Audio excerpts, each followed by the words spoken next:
Benín al borde del abismo. Lo que está en juego va mucho más allá de un simple conflicto nacional. Es fácil pensar que la crisis de Benín es solo otro capítulo en la inestabilidad de África Occidental, pero la realidad es mucho más compleja y peligrosa. Desde 2021, los ataques en el norte del país no han hecho más que aumentar, arrastrando a toda la región de Atacora y Alibori a una espiral de violencia.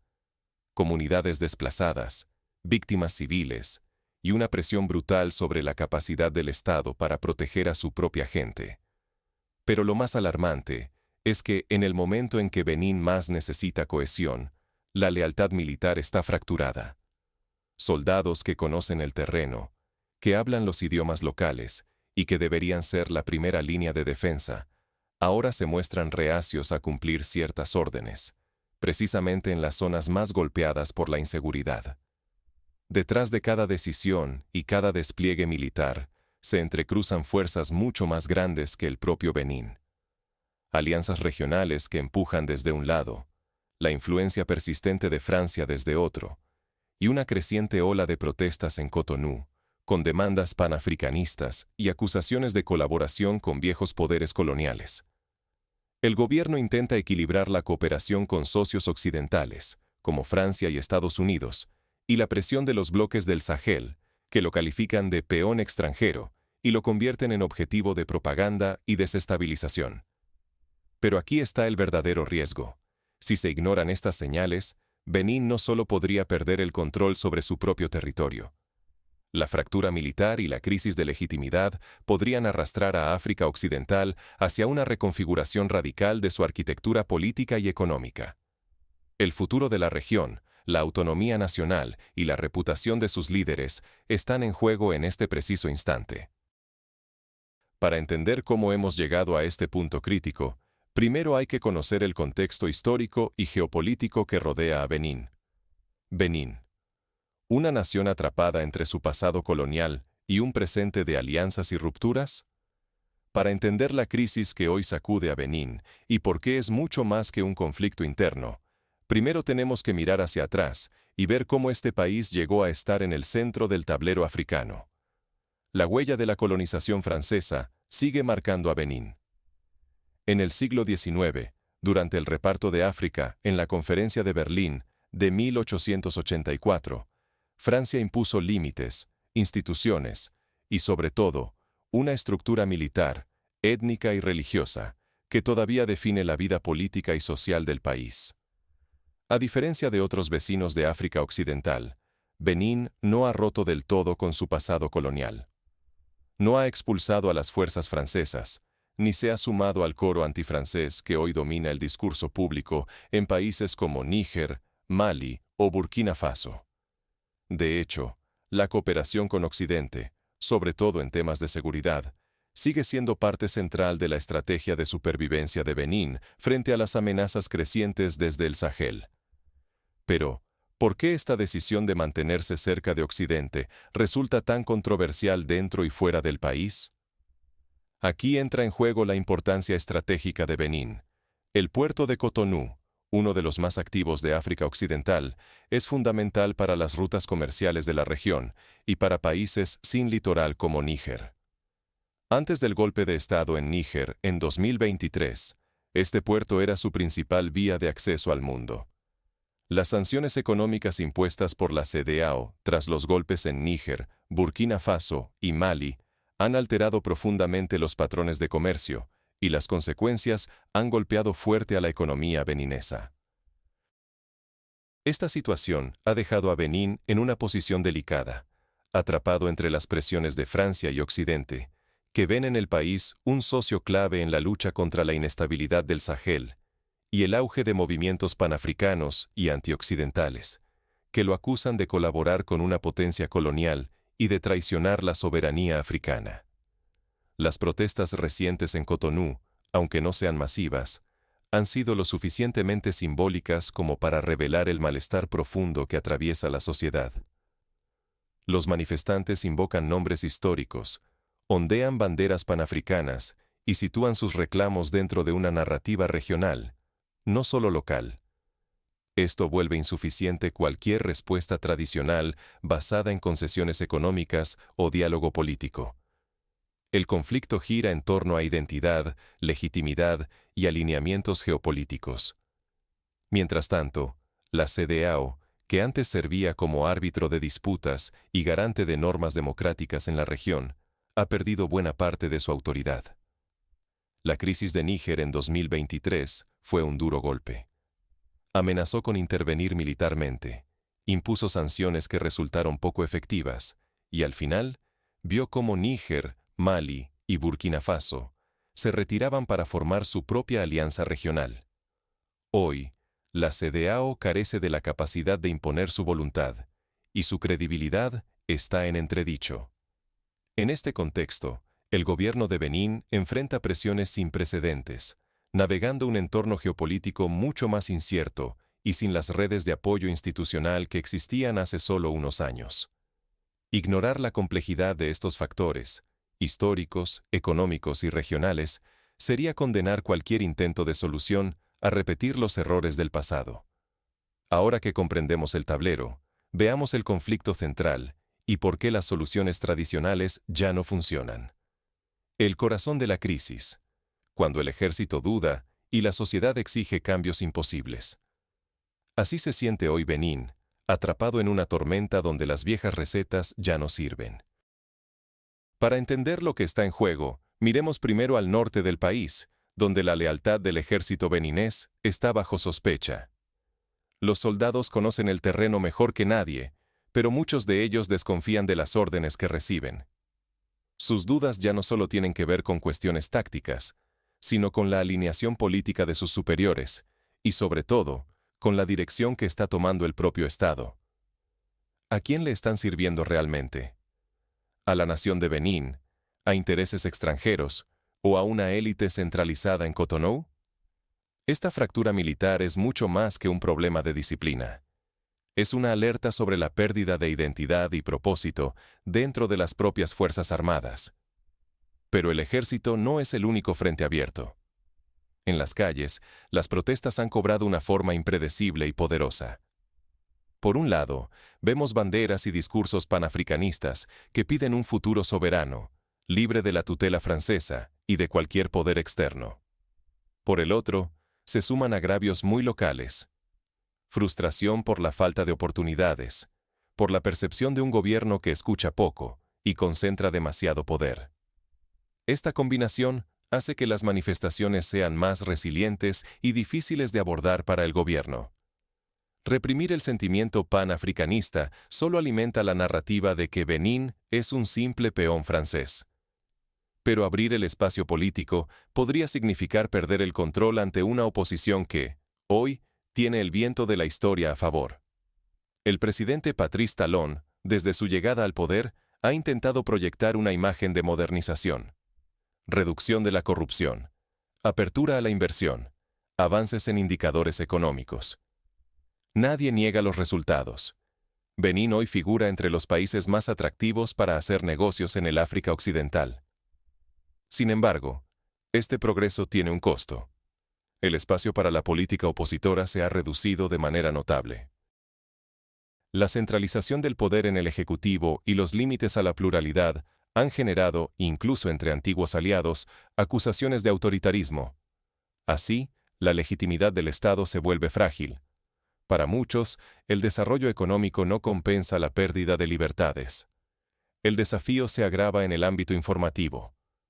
La narrativa de que Benín es un proxy francés no surge solo de las calles. Es amplificada a diario por la propaganda de los bloques sahelianos y por redes sociales que difunden mensajes antioccidentales con enorme efectividad. El gobierno, atrapado entre la presión interna y las campañas externas, encuentra cada vez más difícil establecer una contranarrativa creíble. ¿Cómo convencer a una sociedad cada vez más escéptica cuando la legitimidad regional e internacional parece en entredicho? A esto se suma el debilitamiento de ECOWAS, la gran institución regional. Tras la crisis de Níger, ECOWAS mostró sus límites, amenazas de intervención militar que nunca se concretaron, sanciones económicas fácilmente eludidas, y finalmente, la salida de varios países clave para formar la Alianza de los Estados del Sahel. Hoy, la credibilidad de ECOWAS para imponer orden o normas democráticas es prácticamente nula. Benín se enfrenta así a una realidad inédita. Ya no hay estructura multilateral capaz de amortiguar las presiones. La administración de Talón navega un entorno regional peligroso, sin los apoyos institucionales de los que dispusieron otros líderes africanos en el pasado. Y aquí está el verdadero riesgo.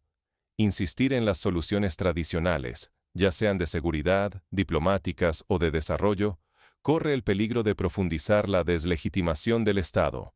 Ni más represión, ni más reformas económicas desde arriba, ni las alianzas externas de siempre parecen suficientes para recomponer la confianza rota entre el Estado, el ejército y la sociedad civil.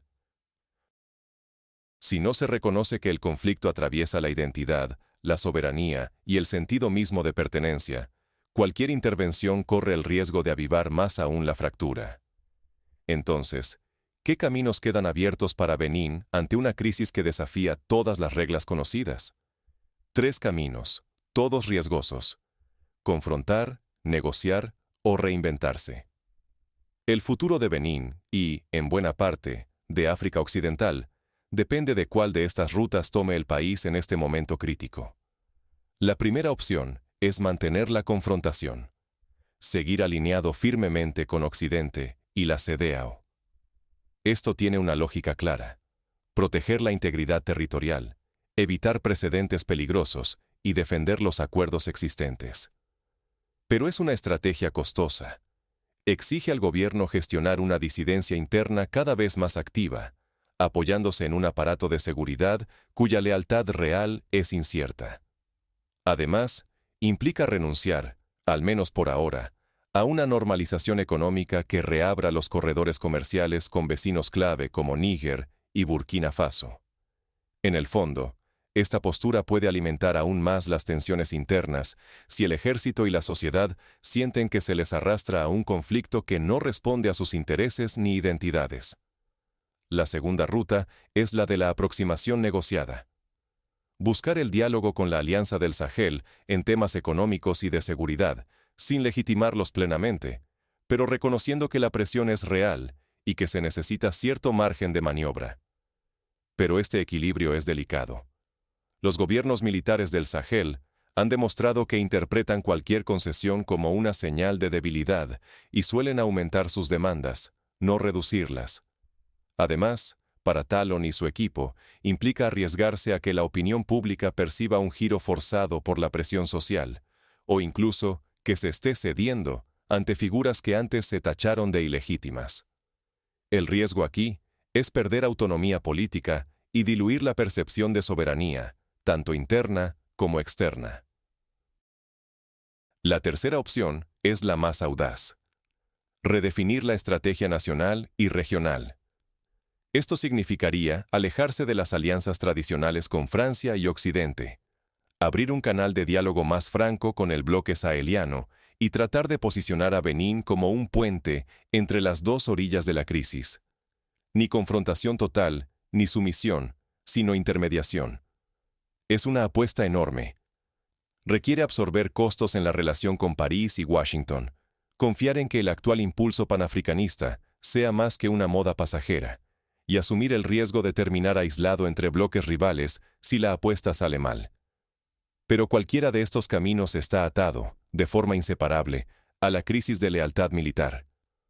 Un ejército dividido por cuestiones étnicas, económicas e ideológicas no solo pone en jaque la capacidad del Estado para controlar su territorio, también mina la credibilidad del gobierno ante cualquier aliado o interlocutor. Las operaciones en el norte, por ejemplo, requieren unidades que crean en su misión y confíen en sus mandos. Si la fractura persiste, ni la seguridad ni la negociación serán viables realmente.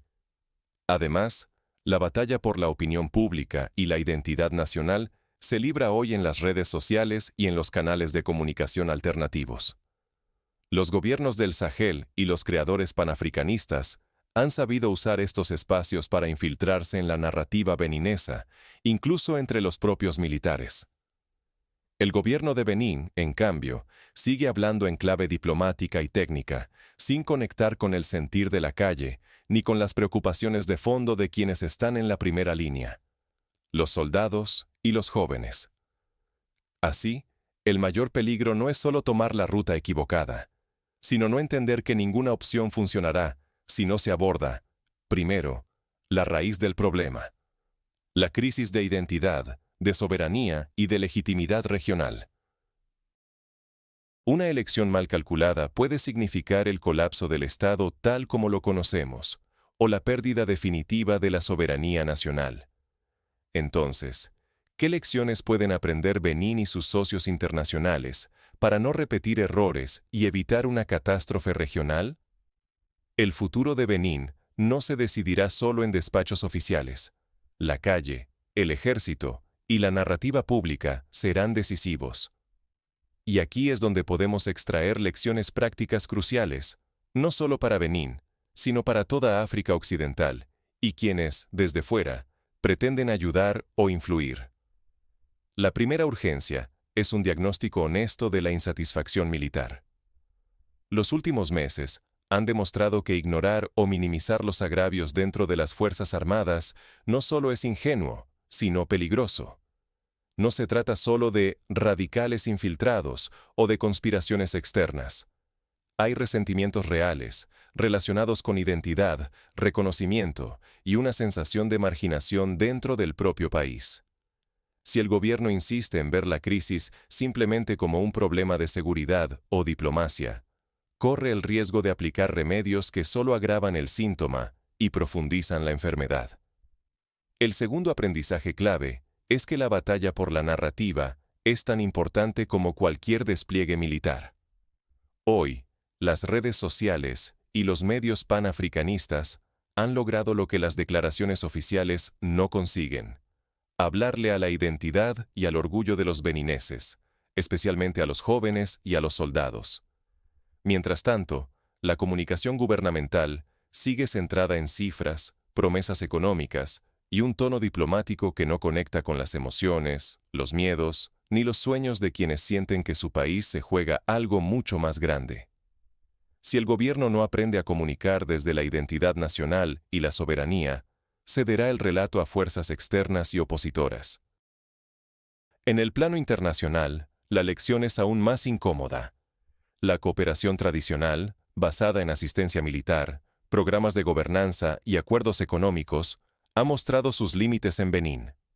Sin cambios estructurales profundos y sin otorgar verdadera agencia a los países africanos sobre su seguridad y desarrollo, la ayuda puede ser incluso contraproducente. Asociar el futuro de Benín y de la región a modelos impuestos desde fuera, o a la continuidad de presencias militares foráneas, solo refuerza las percepciones de dependencia y falta de legitimidad. Nadie pide el abandono internacional, pero sí una asociación basada en el respeto real a la soberanía africana y en el reconocimiento del momento histórico que vive la región. Recuperar el control efectivo sobre el Estado pasa, sobre todo, por reconstruir la confianza entre gobierno, fuerzas armadas y sociedad civil. Esto implica diálogo genuino, transparencia y, sobre todo, la voluntad política de cuestionar las fórmulas del pasado. No se puede imponer estabilidad desde arriba si la base social y militar está fragmentada. El riesgo de no aprender de esta crisis es monumental. Ciclos repetidos de inestabilidad, golpes de Estado, pérdida de autonomía y una región entera atrapada entre intereses cruzados. Benín está hoy en la primera línea, pero el desenlace tendrá efectos dominó en toda África Occidental. Las decisiones que se tomen en estos meses marcarán el rumbo no solo de Benín, sino del equilibrio regional. ¿Responderán los líderes al reto de reinventar la legitimidad y la soberanía? ¿O quedará la región expuesta a nuevas fracturas? El desenlace depende de decisiones tomadas hoy. ¿Cuál será el legado de esta encrucijada histórica? Benín es solo el inicio. La próxima década de África Occidental se define ahora. Podemos mirar lo que ocurre en este pequeño país y pensar que se trata de un capítulo más en la larga historia de crisis de la región. Pero estaríamos equivocados. En realidad, Lo que se está jugando en Benín es mucho más grande, y su desenlace resonará mucho más allá de sus fronteras. Hoy, Benín es el laboratorio donde fuerzas internas y presiones externas se enfrentan de manera inédita. Las fracturas en la lealtad militar no solo amenazan la estabilidad del gobierno, son una alerta roja sobre la fragilidad de las instituciones, cuando los desafíos de identidad nacional, soberanía y legitimidad ya no pueden contenerse con las viejas recetas. No estamos ante una simple pugna política interna, ni ante una mera injerencia extranjera. Estamos presenciando el choque de dos visiones radicalmente opuestas sobre el futuro de África Occidental. Por un lado, el viejo orden basado en alianzas regionales, garantías de seguridad externas y acuerdos de desarrollo con Occidente. Un sistema que, aunque permitió cierta estabilidad y crecimiento, hoy muestra un desgaste evidente, incapaz de responder a nuevas demandas de legitimidad y a la desilusión de muchos ciudadanos. Por otro lado, un proyecto alternativo, más ideológico, panafricanista y radical, que, aunque seduce con la promesa de autonomía y ruptura con el pasado colonial, plantea dudas serias sobre su capacidad de gobernar y sostener la cohesión social. El atractivo de esa alternativa no es solo propaganda, sino que se nutre de agravios reales y memorias históricas aún vivas. La inestabilidad en Benín, exacerbada por el apoyo indirecto de estados vecinos y el descontento interno, podría convertirse fácilmente en la chispa que encienda una cadena de desestabilización a lo largo de la costa de África Occidental.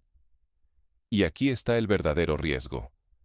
Si los actores regionales e internacionales leen este momento como una crisis más, y no como el inicio de una profunda transformación estructural, el precio a pagar podría superar cualquier episodio previo en la región, desde golpes militares hasta crisis humanitarias de gran escala. Para quienes hoy deciden el rumbo en las capitales africanas y en las sedes de gobiernos occidentales, subestimar la naturaleza de esta encrucijada sería un error histórico.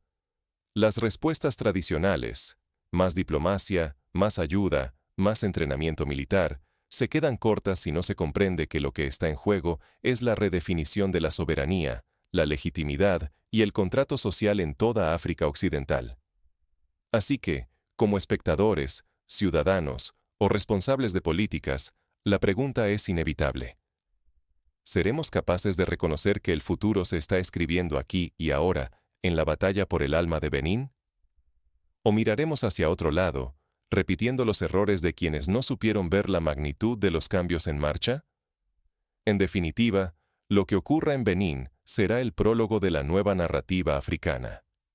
Y quienes tengan el coraje de entender y actuar según la verdadera dimensión de este momento, serán quienes ayuden a definir si la próxima década traerá más fractura o una oportunidad inédita de renovación para toda la región.